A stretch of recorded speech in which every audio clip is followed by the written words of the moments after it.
ચાલો બાળકો, હવે દોરીમાં ઉદ્ભવતા તણાવ બળ આધારિત એક દાખલો. બરાબર, પણ આપણે આગળ જે 3 રીત જોઈ તેના કરતા થોડોક અલગ રીતે. સ્વાધ્યાયનો દાખલા નંબર 5.21.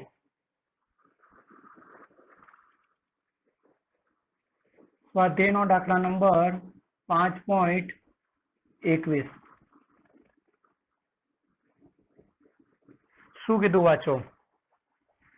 દોરીના એક છેડે બાંધેલ 0.25 કિલોગ્રામ દળના પથ્થરને, ચાલો આપેલી વિગતમાં આપણને પથ્થરનું દળ આપેલું છે.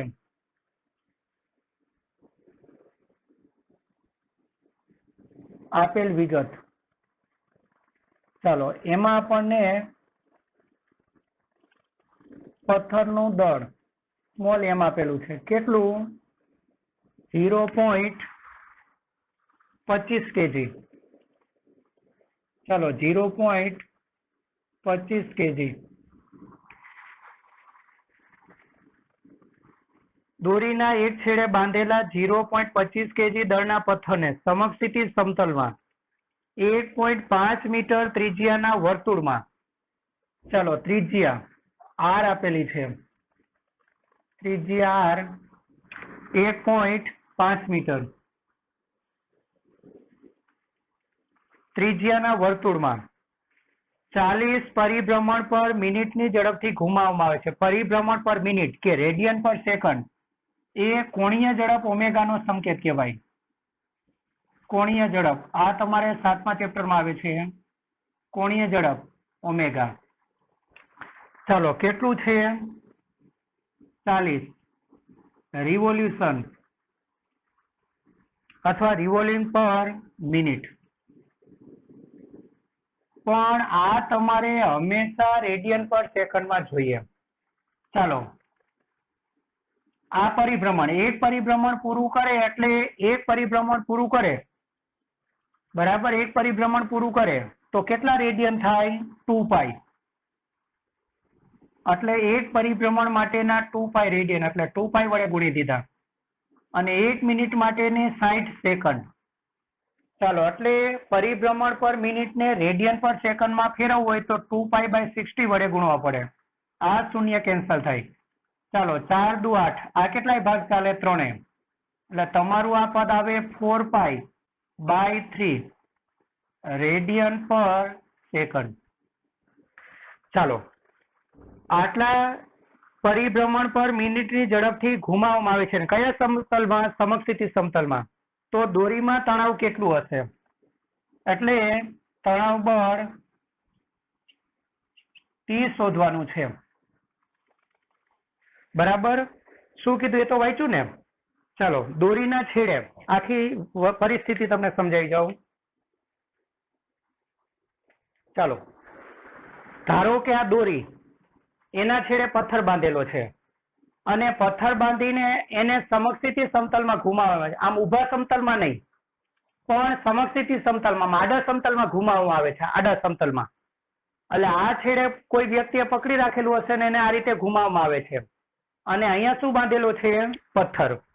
ચાલો તો એની આકૃતિ કંઈક આ રીતે આવશે. બરાબર, ચાલો આ પથ્થર,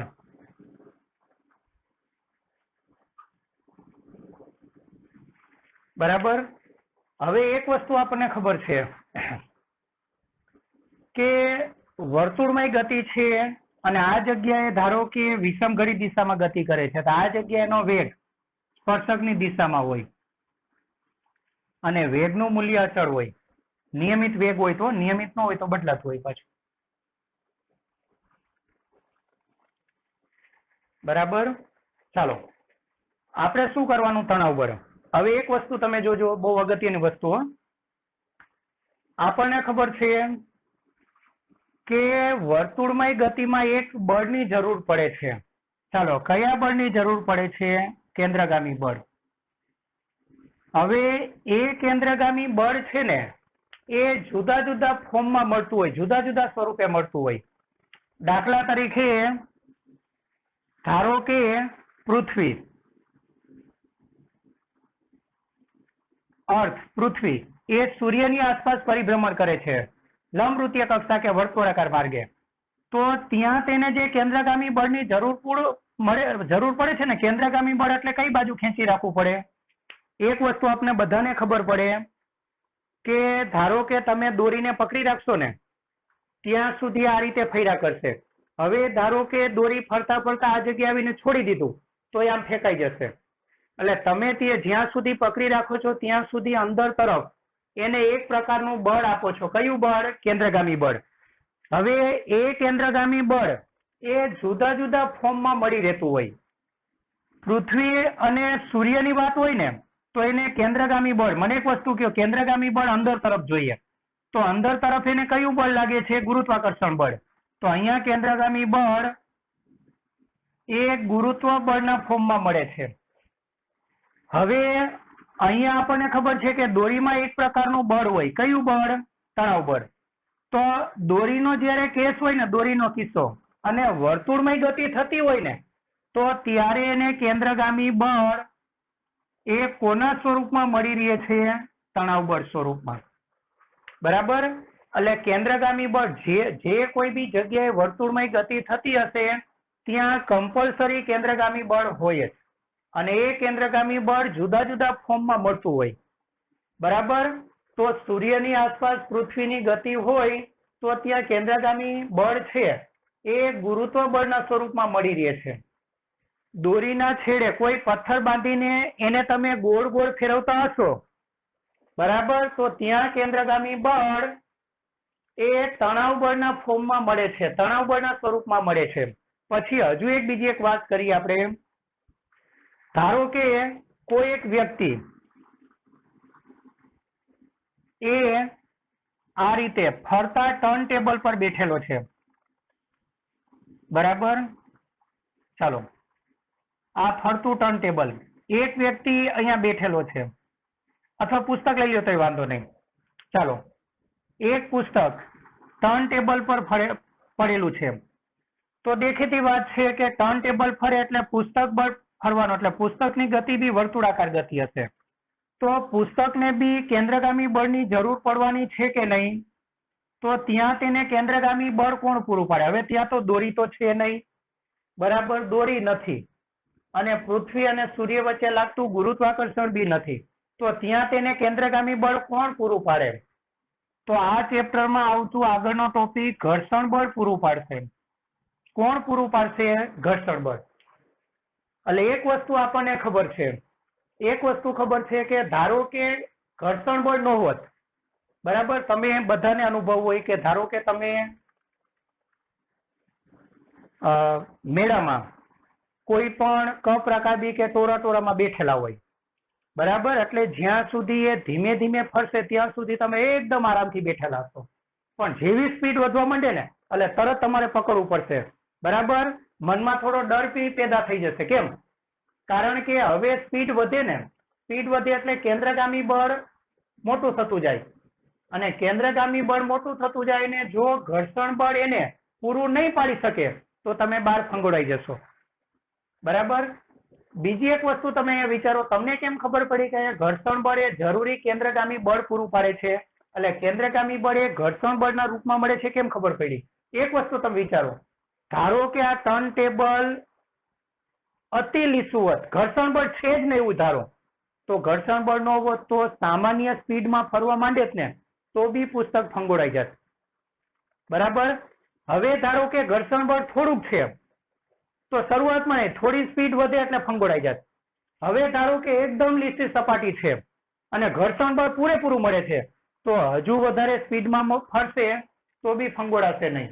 એટલે એક વસ્તુ નક્કી છે કે આ કેસમાં કેન્દ્રગામી બળ એ ઘર્ષણ બળ ફોર્મમાં મળે છે. એટલે ફરતી કોઈ પણ વસ્તુમાં કેન્દ્રગામી બળની જરૂર પડે ને એ કેન્દ્રગામી બળ એ મોટા ભાગે આ ત્રણમાંથી કોઈ પણ એક ફોર્મમાં મળી રહેશે.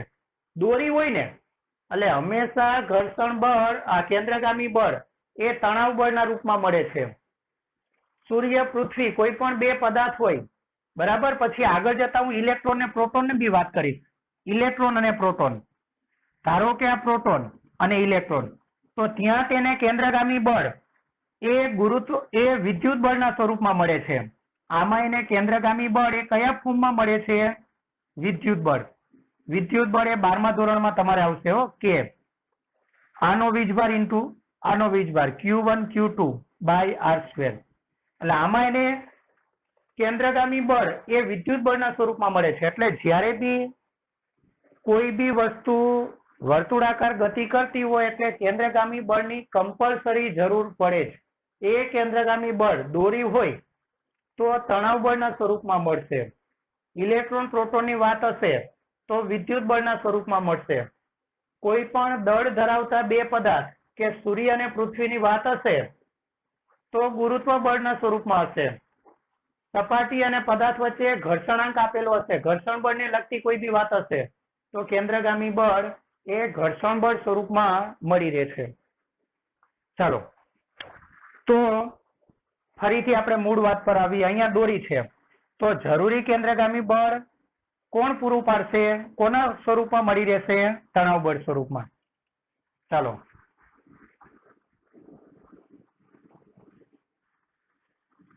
અહીં પથ્થર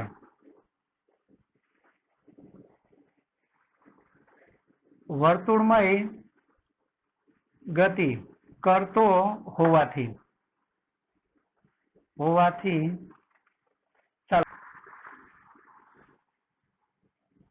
ચાલો અહીં પથ્થર વર્તુળમય ગતિ કરતો હોવાથી શું કહી શકાય? જરૂરી કેન્દ્રગામી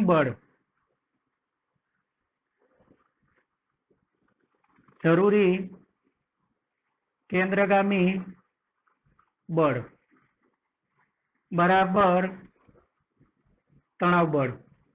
ચાલો કેન્દ્રગામી બળનું સૂત્ર કયું? mv² by r. ખબર છે ને? તમે કેન્દ્રગામી પ્રવેગનું સૂત્ર તારવેલું હતું v² બાય r. આ પ્રવેગ છે, પ્રવેગ એમ. તો બળ માટે એને શેના વડે ગુણવું પડે? દળ વડે. તો mv² બાય r બરાબર તણાવ બળ T. ચલો T શોધવાનું ને, માટે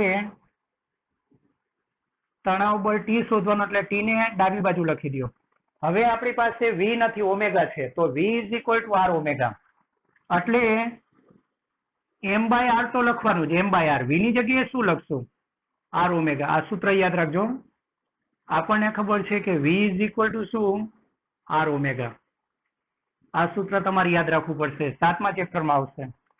ચાલો m બાય r અને બંનેનો વર્ગ એટલે r² બાય ઓમેગા². એક વખત r કેન્સલ થઈ જાય. ચાલો એટલે mr ઓમેગા² કિંમત મૂકી દો એટલે તણાવ બળ મળી જશે. ચાલો m કેટલા? 0.25. r કેટલા? 1.5. ઓમેગા કેટલા? 4. પાઈ ની કિંમત મૂકી દો 4 ગુણ્યા પાઈ એટલે 3.14. ચાલો ઓમેગા ની કિંમત આટલી છે, એ મૂકી દે 4 ગુણ્યા 3.14 ભાગ્યા 3 નો શું કરવાનું છે? વર્ગ. એનો વર્ગ. ચાલો સાદરૂપ આપી દઈએ. પેલા આનું લઈ લઈએ.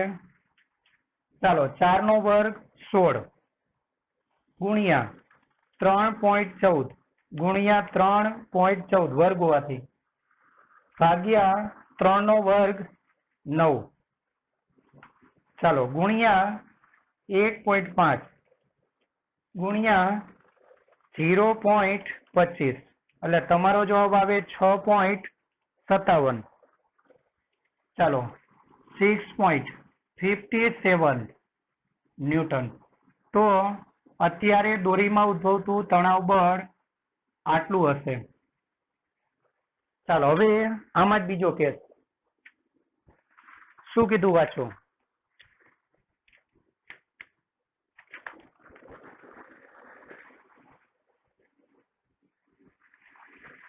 દોરીમાં તણાવ બળ કેટલું હશે? પેલો ભાગ પૂરો કરે. હવે નવો ભાગ. જો દોરી મહત્તમ 200 ન્યૂટનનું તણાવ બળ ખમી શકે તેમ હોય તો કેટલી મહત્તમ ઝડપથી પથ્થરને ઘુમાવી શકાય? ચાલો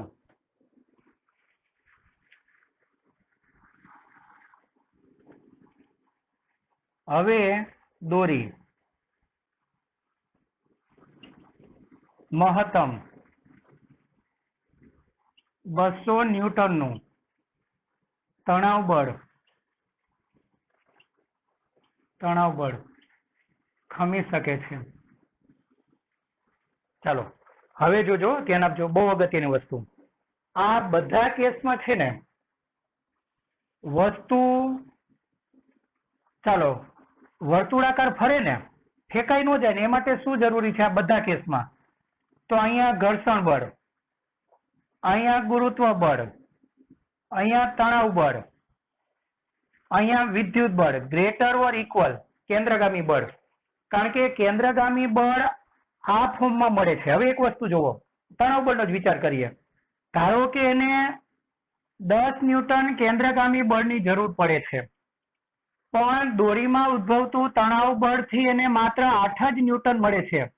તો શું મને એક વસ્તુ કહો કે તણાવ બળ એ જરૂરી કેન્દ્રગામી બળ પૂરું પાડી શકશે? ના। તો શું થશે? ફેંકાઈ જશે।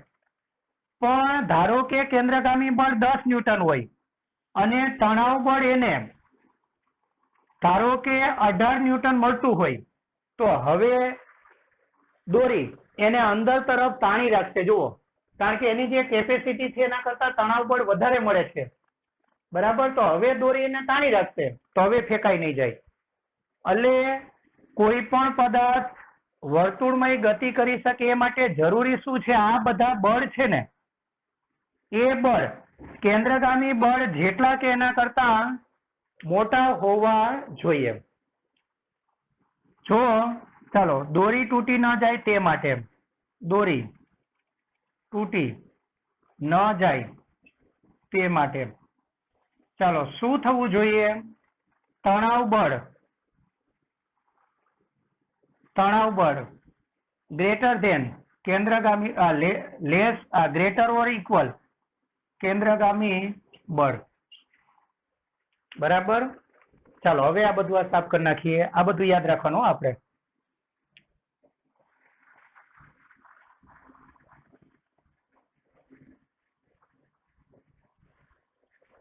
ચાલો હવે થયું શું ખબર ને, આમાં વ્યક્તિ છે ને ઓછી ઝડપથી ફેરવતો હતો એટલે એને સંતોષ નહોતી। એને શું ઈચ્છા થઈ કે મારે એને વધુ સ્પીડથી ફેરવો, હજુ વધુ સ્પીડથી ફેરવો। પણ જો સ્પીડ વધારે તો આ વધી જાય, તો આ વધે તો તણાવ બળ એટલું તો હોવું જ જોઈએ કે આના જેટલું કે આના કરતા મોટું થાય। હવે જુઓ, આપણને ખબર છે કે ધારો કે કેન્દ્રગામી બળ તમે ઓછી સ્પીડ રાખો, ઓછી સ્પીડથી ફેરવો તો કેન્દ્રગામી બળ ઓછું હોય, અને કેન્દ્રગામી બળ ઓછું હોય, આપણે શું કરીએ? ધીમે સ્પીડ વધારવાની। ધારો કે અત્યારે સ્પીડ 10 મીટર પર સેકન્ડની ઝડપથી ફેરવો છો અને તણાવ બળ તો ફિક્સ કેટલું? 200। આ પરિસ્થિતિ સમજો બરાબર શું કહેવા માંગે છે? ચાલો આપણને ખબર છે કે ધારો કે અહીંયા તણાવ બળ T એ કેન્દ્રગામી બળ, ધારો કે અત્યારે 10 મીટર પર સેકન્ડની ઝડપથી ફેરવે છે અને એ વખતે તણાવ બળ ગ્રેટર મળે છે, બરાબર? ધારો કે કારણ કે આની ઈચ્છા શું છે? જેમ બને એમ વધારે સ્પીડથી ફેરવું છે, પણ શરત એટલી તૂટી નહીં જવું જોઈએ। તો હવે શું કરે? એને જોયું કે 10 થી તો ફરે છે, વાંધો નહીં, એને 15 સ્પીડ કરી તો હજુ બી તણાવ બળ મોટું મળતું હતું। તણાવ બળ કેટલું છે? 200 ન્યૂટન। આ તો હું V ની વાત કરું, તમે બધી કિંમત મૂકીને કેન્દ્રગામી બળ મેળવી શકો, બરાબર? ધારો કે એને ઝડપ 20 કરી તો હજુ બી T મોટું મળતું હતું, પણ એને જયારે 21 કર્યું ને ત્યારે હવે ઇક્વલ થઈ ગયું। તો હવે તૂટશે નહીં, પણ તૂટવાની અણી પર આવશે, અને જ્યારે ઝડપ 22 કરી નાખી ને ત્યારે કેન્દ્રગામી બળ મોટું થઈ જાય, તણાવ બળ નાનું થાય। એટલે જેટલું કેન્દ્રગામી બળ જોઈએ છે તણાવ બળ એટલું આપી શકતું નથી, એટલે હવે દોરી તૂટી જશે, બરાબર? ચાલો તો તમે આ બધી ઝડપ રાખી શકો, બરાબર? એમાં આ બધી ઝડપ નાની છે, તમારે મહત્તમ ઝડપ જોઈએ છે, તો મહત્તમ ઝડપ આને, તો મહત્તમ ઝડપ વખતે વચ્ચે કયો સંબંધ આવી જાય? ઇક્વલ। ચાલો આપણે વાત કરશું, જો રાખી શકાતી મહત્તમ ઝડપ, ચાલો વી ડેશ હોય, અહીંયા આપણે વી ધારેલું હતું તો અહીંયા અલગ ધારો, વી હતું ને એના કરતા અલગ ઝડપ, અથવા વી મેક્સિમમ કયો ને, વી મેક્સિમમ હોય તો ચાલો હવે તણાવ બળ અને નવા તણાવ બળને ટી ડેશ કહેજો, કારણ કે આટલી ઝડપથી ઘુમાવ્યું ત્યારે આટલું તણાવ બળ મળતું હતું. હવે તમારે સ્પીડ એટલી વધારી દેવી છે કે તૂટવું ન જોઈએ, અને આ જ દોરીમાં મહત્તમ તણાવ બળ આટલું મળે છે. આને ટી ડેશ કહી દો ને, ટી ડેશ એટલે પરિસ્થિતિ હવે બદલી નાખવાની છે. ચાલો હવે પથ્થર એ જ રાખ્યો, દોરી પણ એ જ રાખી, એટલે કઈ બે વસ્તુ અચળ રહેવાની, એમ અને આર, એટલે એનો સંકેત સેમ રાખજો. ચાલો ઝડપ બદલાઈ ગઈ એટલે આને શું કહેશું, મેક્સિમમ સ્ક્વેર બાય આર. ચાલો સાદુરૂપ આપો, ટી ડેશ અને મહત્તમ ઝડપ સિવાયની નાની ઝડપ હશે ને ત્યારે કઈ શરત આવશે, આ ગ્રેટર હશે. મહત્તમ ઝડપ વખતે આ ઇક્વલ થઈ જશે, એટલે ઇક્વલ વાળી શરત લાવી દેવાની. ચાલો ટી ડેશ કેટલા, આ સમજણ પડે છે ને શું કહેવા માંગે છે તે. ચાલો એટલે વર્તુળમાં ગતિ કરી શકે એ માટે શું જરૂરી છે, ઘર્ષણ બળ, તણાવ બળ, વિદ્યુત બળ, ગુરુત્વ બળ એ કેન્દ્રગામી બળ જેટલું કે એના કરતા મોટું હોવું જોઈએ. ચાલો ટી ડેશ કેટલા, 200, એમ કેટલા છે 0.25. ચાલો આપણે વી મેક્સિમમ સ્ક્વેર શોધવાનું છે, અને આર કેટલા છે 1.5. ચાલો માટે વી મેક્સિમમ સ્ક્વેર બરાબર 1.5 ગુણાકારમાં જાય એટલે 200 ગુણ્યા 1.5 અને છેદમાં 0.25. ચાલો સાદુરૂપ આપો, 200 ગુણ્યા 1.5 ભાગ્યા 0.25 એટલે 1200. ચાલો તો વી મેક્સિમમ સ્ક્વેર 1200, આપણે તો વી મેક્સિમમ જોઈએ ને તો એનું વર્ગમૂળ કાઢો. ચાલો માટે વી મેક્સિમમ, ચાલો વી મેક્સિમમ એ 34.6 મીટર પર સેકન્ડ. એટલે તમે આ પથ્થરને મેક્સિમમ આટલી ઝડપથી ફેરવી શકો.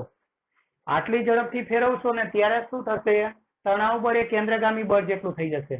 પણ આના કરતા વધારે ઝડપથી ફેરવવા ગયા ને તો હવે શું થઈ જશે, ચલો તણાવ બળ જોઈએ એટલું નહીં મળે, કારણ કે કેન્દ્રગામી બળ જેટલું જોઈએ એટલું તણાવ બળ નહીં મળે, અને પથ્થર દોરી તૂટી જશે ને પથ્થર ફેંકાઈ જશે. ચાલો આ દાખલો આ રીતે થાય.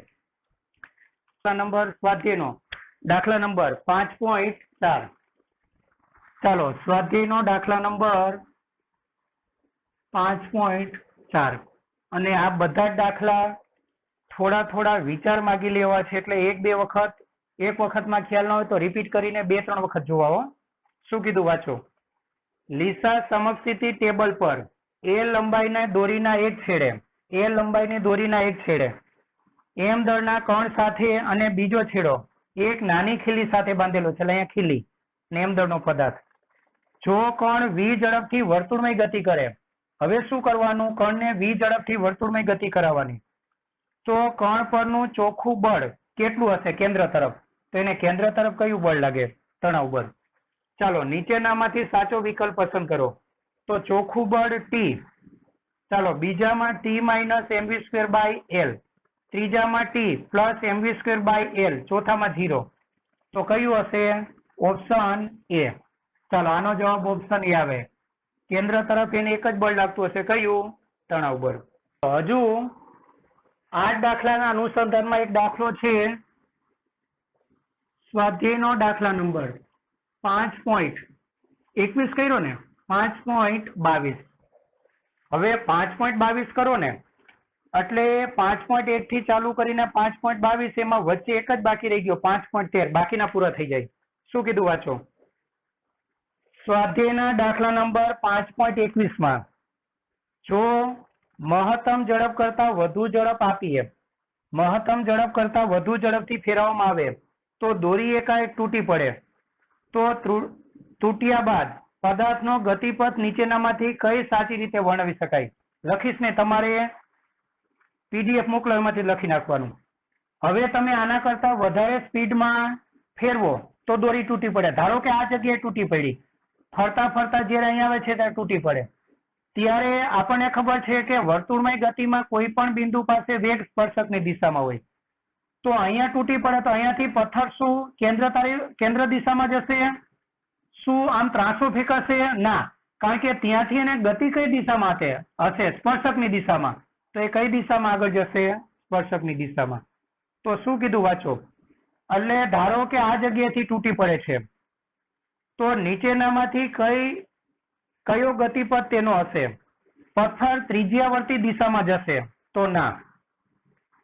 દોરી તૂટે તે ક્ષણથી પથ્થર સ્પર્શકની દિશામાં ગતિ કરશે. બરાબર છે. એટલે તમારો ફાઇનલ જવાબ કયો?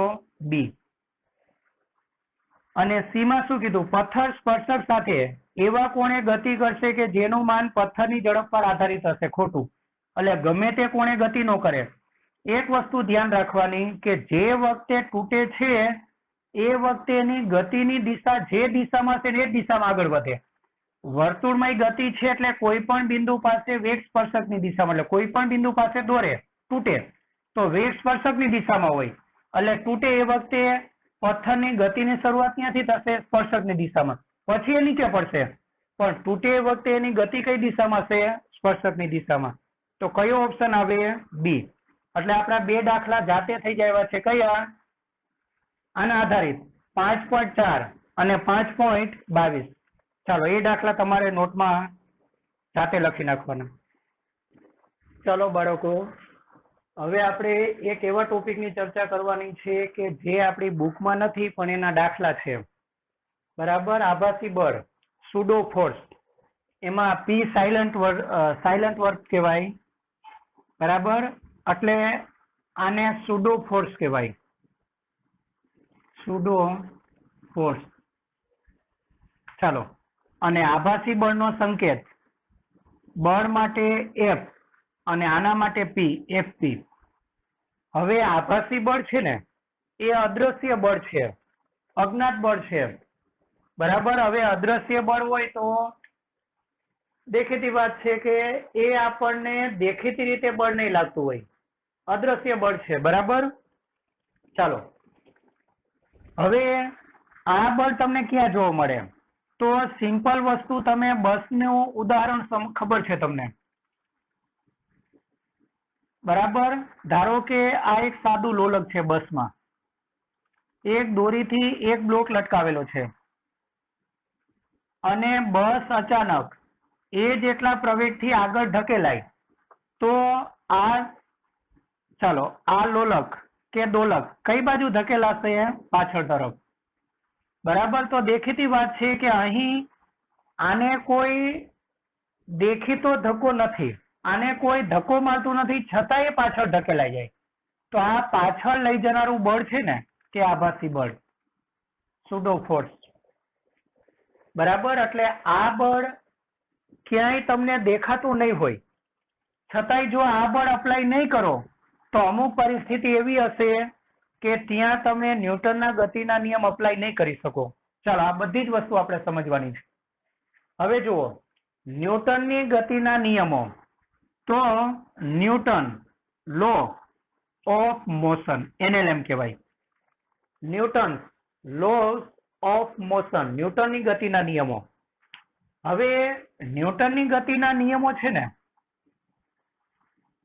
એ અમુક જગ્યાએ એનું પાલન થાય છે, અમુક જગ્યાએ થતું નથી, પણ આપણે એને ગણીએ છીએ સાર્વત્રિક. બરાબર. અત્યાર સુધી તમે ગરગડી પરથી પસાર કરેલ દોરીમાં ઉદ્ભવતું તણાવ બળ, બરાબર, આ બધું જોયું હતું. ચાલો, આ રીતે.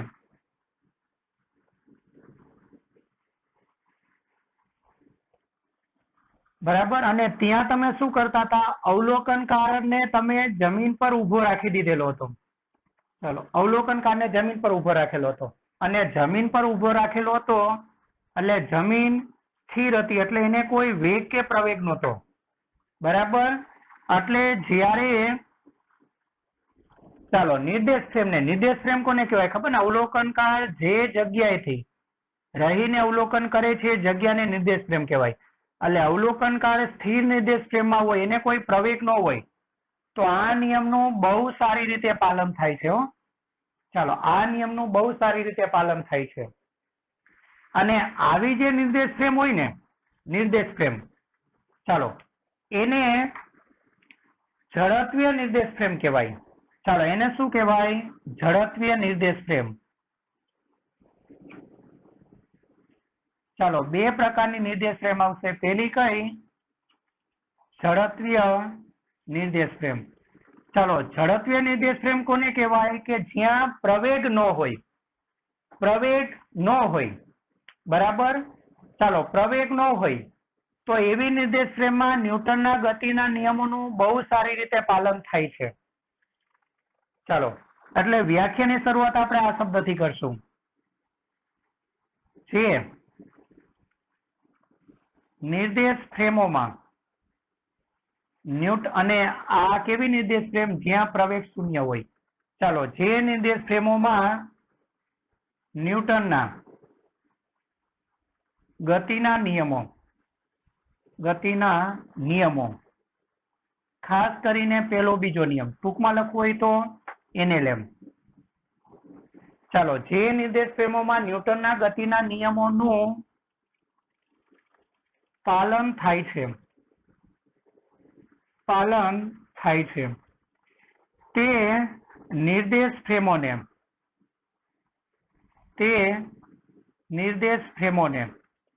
ઝડપીય નિર્દેશ ફ્રેમ કહે છે.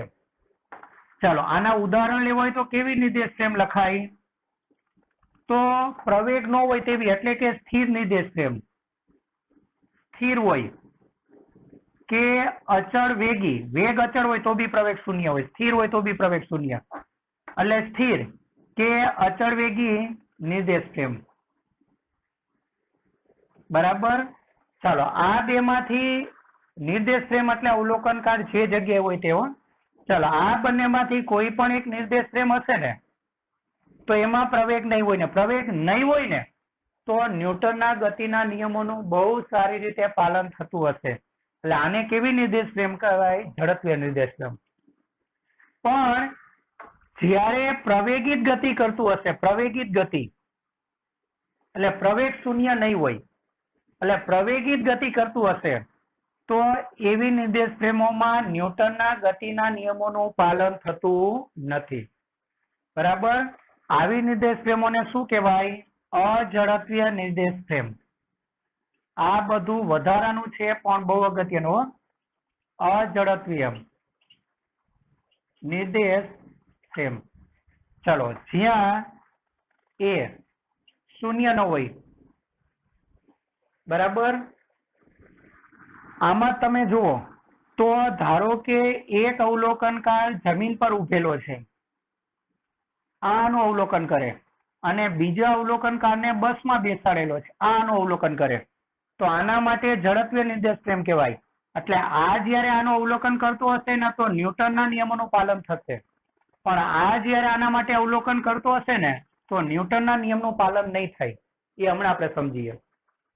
ચાલો, જે નિર્દેશ ફ્રેમોમાં ન્યૂટનના ગતિના નિયમોનું પાલન થાય છે, આપણે બુકમાં નથી એટલે મોઢે તો કરવાનું નથી એટલે ખાલી ટૂંકમાં લખાઈ દો.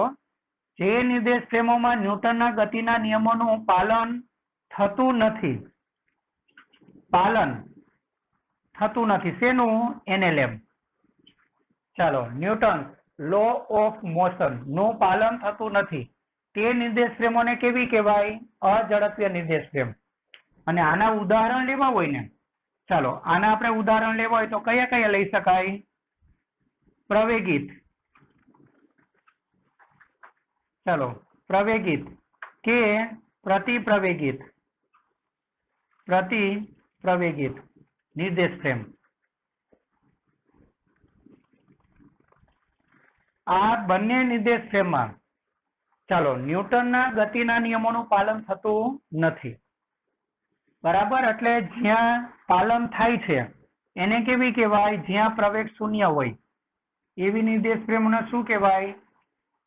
ઝડપીય નિર્દેશ ફ્રેમ. અને જ્યાં પાલન ન થાય, જ્યાં પ્રવેગ કંઈક ને કંઈ હોય, પ્રવેગ કે પ્રતિપ્રવેગ હોય, તો ત્યાં ન્યૂટનના ગતિના નિયમોનું પાલન ન થાય, તો આને શું કહેવાય? અઝડપીય નિર્દેશ ફ્રેમ. સુડો ફોર્સ હમણાં આપણે જઈએ એ તરફ જ જવા માંગીએ છીએ. ચાલો હવે આપણે આ ટોપિક તરફ જઈએ.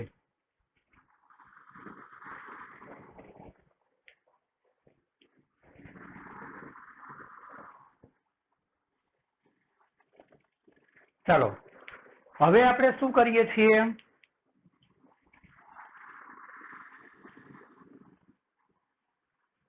ધારો કે બધી જ રીતે એક સરખી બે લિફ્ટ, બધી જ રીતે એક સરખી બે લિફ્ટ.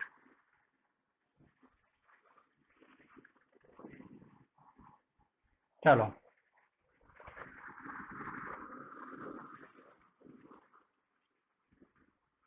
આ કેબલ,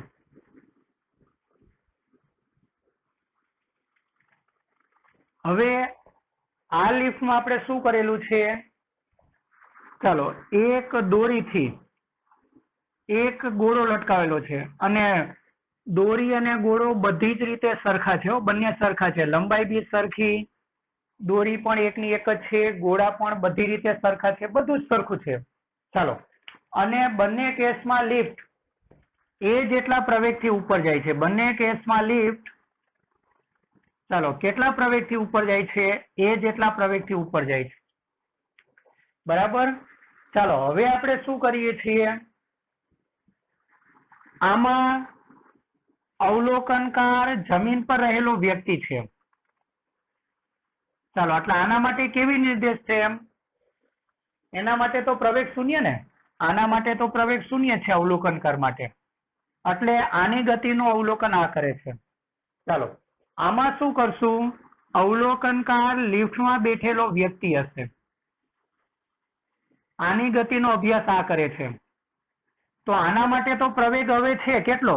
એ, એટલે આને તો પ્રવેગ છે જ ને. ચાલો બંને કેસમાં અલગ અલગ છે. આમાં અવલોકનકાર એનો પ્રવેગ શૂન્ય છે એટલે ઝડપીય નિર્દેશ ફ્રેમ, એટલે આમાં ન્યૂટનના ગતિના નિયમનું પાલન થશે. આના માટે અવલોકનકાર બરાબર અવલોકનકાર છે એ અઝડપીય નિર્દેશ ફ્રેમમાં છે, કારણ કે એનો પ્રવેગ શૂન્ય નથી, પ્રવેગ છે, એટલે આમાં નિયમનું પાલન નહીં થાય. કેવી રીતે સમજો? જોવો આમાં ચાલો આપણે આનો એબીડી તૈયાર કરશું. આનું દળ કેટલું લઈ લઈશું આપણે? એમ. બધી રીતે સરખા છે એટલે બધું સરખું જોવાનું એમ. ચાલો દળ એમ, આનું દળ એમ. હવે એને કયા કયા બળ લાગશે?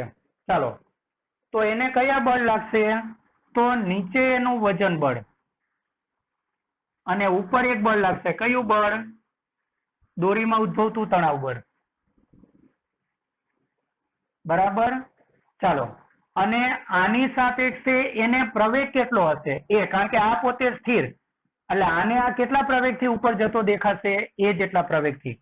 એટલે પ્રવેગી ગતિ હોય બરાબર. તો સૂત્ર તમને ખબર છે ને?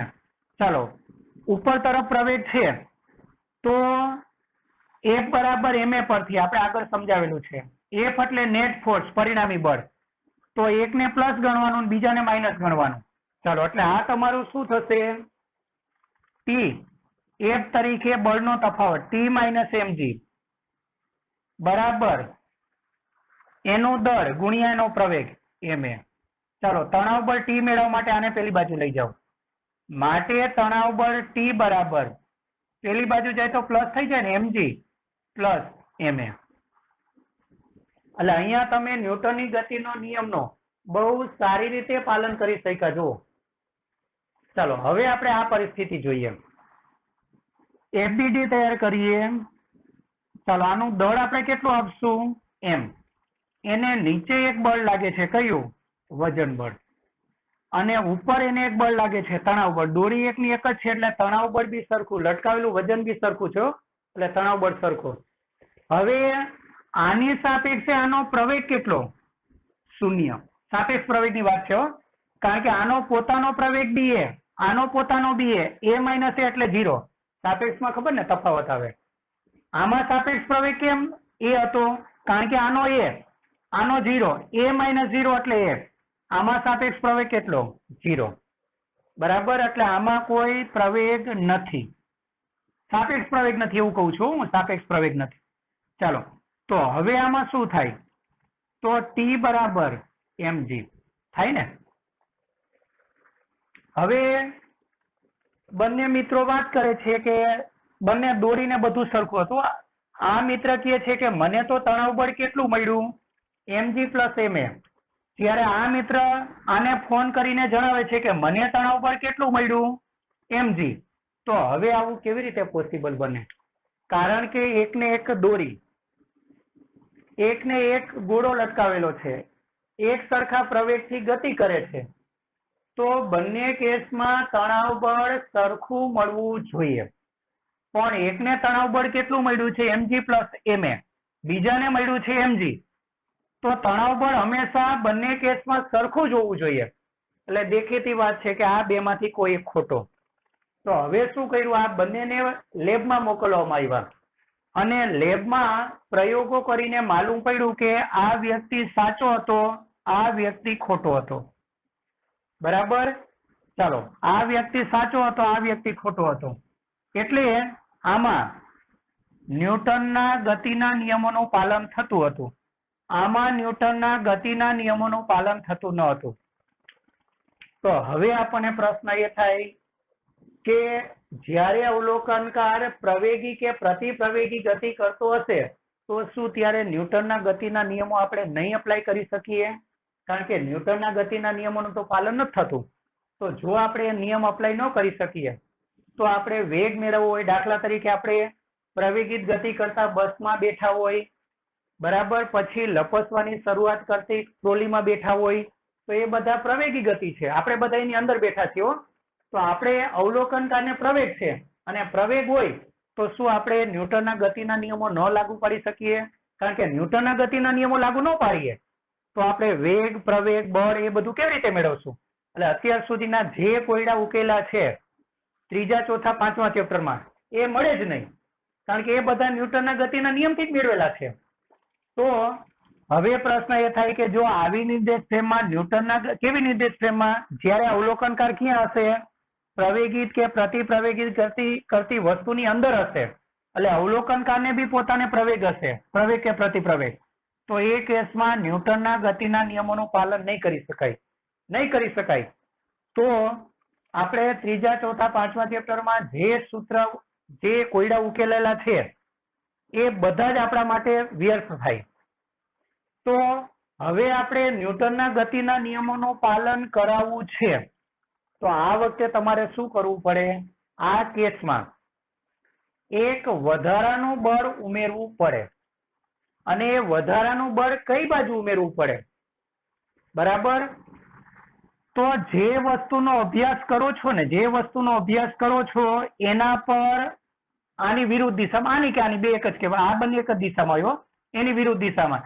એટલે વસ્તુને કયો તોય ભલે ને અવલોકનકારને કયો તોય ભલે, અવલોકનકારને પ્રવેગ ક્યાં છે? ઉપર. તો આને તમારે એક પ્રવેગ નીચે આપવાનો, આને કહેવાય આભાસી પ્રવેગ. ચાલો, હવે તમે નીચે આપશો પ્રવેગ ગુણ્યા, કારણ કે તમારે તો બળ સાથે બળને સરખાવવાનું છે, એટલે આને બળ બનાવવું હોય તો કેટલા વડે ગુણવા પડે? m વડે. તો હજુ આમાં એક બળ ઉમેરાઈ જાય, કયું? ma. તો હવે શું થાય? t બરાબર ma પ્લસ mg થયું. ચાલો, થઈ ગયું સરખું. તો હવે આમાં પણ ન્યૂટનના ગતિના નિયમોનું પાલન થવા લાગ્યું. આ તમે વધારાનું જે બળ ઉમેરેલું છે ને ma, બરાબર, એને f કહી દો. આ જે બળ છે ને એને શું કહેવાય? આભાસી બળ, સુડો ફોર્સ.